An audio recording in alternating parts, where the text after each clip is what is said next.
இப்போ சோஷியல் மீடியாவில் ட்ரெண்டிங்கில் போய்கொண்டிருக்கிற ரெசின் ஆர்ட் சம்மந்தமான வீடியோ தான் இது. ரெசின் ஆர்ட்னா என்ன, இந்த ரெசின் ஆர்ட்டை வந்து ஏன் எல்லாருக்குமே இப்போ பிடிச்சிருக்குது, அதில் இருந்து எப்படி ஏர்ன் பண்ணலாம், ஏகப்பட்ட பிரயோசனமான விஷயங்கள் எல்லாம் நாங்கள் உங்களுக்கு சொல்லித்தர போகிறோம். நம்மளோட சிலோன் தமிழச்சி பிரைவேட் லிமிடெட் ஊடாக ஜனவரி 31 resin art one day work shop நடக்க இருக்குது. இந்த ரெசின் ஆர்ட் ஒர்க் ஷாப் எங்கே நடக்க போகுது அப்படின்னு பார்த்தீங்கன்னா யாழ்ப்பாணத்தில் இருக்கிற ஜே ஹோட்டலில் தான் இந்த ஒர்க் ஷாப் நடக்க போகுது.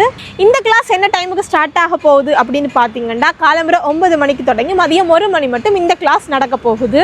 இந்த மாதிரி குட்டி குட்டி கீடேக்குகள், உங்களோட நினைவுகளை திரும்பி ஞாபகப்படுத்துகிற மாதிரியான இப்படி ஃப்ரேமுகள், இந்த மாதிரியான மணிக்கூடுகள், உங்களோட பிஸ்னஸுக்கு தேவையான லோகோக்கள், இப்படியான விஷயங்கள் எல்லாமே இந்த ரெசின் ஆர்ட் ஒர்க் ஷாப்பில் நீங்கள் பழகிக்கொள்ளக்கூடிய மாதிரி இருக்கும். லைஃப்பில் ஏதாச்சும் ஒரு பிஸ்னஸ் பண்ணி ஏர்ன் பண்ணணும் அப்படின்னு நினைக்கிற நீங்கள் மிஸ் பண்ணிடாமல் இந்த கிளாஸில் நீங்கள் ஜாயின் பண்ணுங்கள். உங்களுக்கும் இந்த ஒர்க் ஷாப்பில் ஜாயின் பண்ண இன்ட்ரெஸ்ட் இருக்குது அப்படின்னு சொன்னீங்கன்னா ஸ்க்ரீனில் தெரிஞ்ச இந்த வாட்ஸ்அப் நம்பருக்கு கால் பண்ணி உங்களோட சீட்ஸ் எல்லாமே நீங்கள் புக் பண்ணி கொள்ளுங்கள். மறந்துடாமல் சிலோன் தமிழச்சி சேனலை ஃபாலோ பண்ணி வச்சுருக்கொள்ளுங்கள். நெக்ஸ்ட் ஒரு வீடியோவில் பார்க்கலாம். தேங்க்ஸ் ஃபார் வாட்சிங் காய்ஸ்.